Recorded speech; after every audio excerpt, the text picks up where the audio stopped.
सर्व सुखाचे आगर म्हणे नरहरी सोनार, सर्व सुखाचे आगर तू हा उभा विटेवर. असे किती प्रमाण सांगतो. तर सुख कुठं आहे? भगवंतापाशी आहे. आणि ते सुख मिळवायचं असेल तुम्हाला या संसारामध्ये तर पंढरीलाच जा. महाराज बरेच तीर्थ आहे ते भारतामध्ये, पंढरपूरलाच का जायचं? असं काय आहे त्या पंढरपुरामध्ये? मग ते पंढरपूर कुठं आहे? कसं जावं लागतं पंढरपूरला? त्याचं महाराजांनी अनेक प्रमाणामध्ये उत्तर दिले बघा. भीमा तिर्यक वसले नगर, त्याचे नाव पंढरपूर रे. तेथील मोकाशी चार भुजा, त्याचे पाहिलं 16,000 रे. नाचत जाऊ त्याच्या गावाने, खेळया सुख दे नवे सावारे. नाचत जाऊ त्याच्या गावात, खेळया सुख दे सावारे. नाचत जाऊ त्याच्या गावाने, खेळया सुख दे नवे सावारे.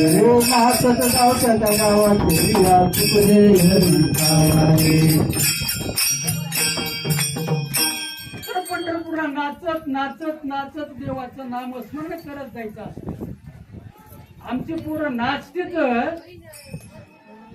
पण कुठं बिजू पुढे नाचते.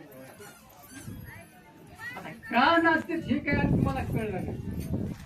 नवरदेवाच्या पुढे नाचते तू लोक. का नाचव नवरदेवा पुढे?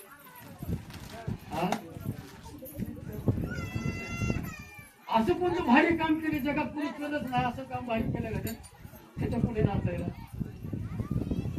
नाचत जाऊ त्याच्या गावारे, खेळया सुख देईल नवे सावारे.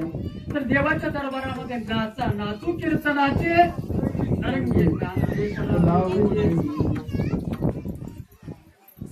असं पंढरपूरला जावं लागतं. महाराज म्हणले पंढरीलाच जा. अनेक तीर्थ आहेत पण तिकडे जाऊ नका. तिकडे गेल्यानं तुमचं कल्याण होईलच असं सांगता येत नाही. पंढरीला मात्र हमखास मोक्ष आहे. तिथं बाकीच्या दिवसाला गेल्यावर मरावं लागतं तेव्हा मोक्ष आहे. पण पंढरपूरला गेल्यावर जिवंतपणे मोक्ष मिळते. त्याला म्हणतात पंढरपूर. मुखे नाम हती मोक्ष, मुखे नाम हती मोक्ष, मुखे नाम हती मोक्ष, मुखे नाम हती मोक्ष.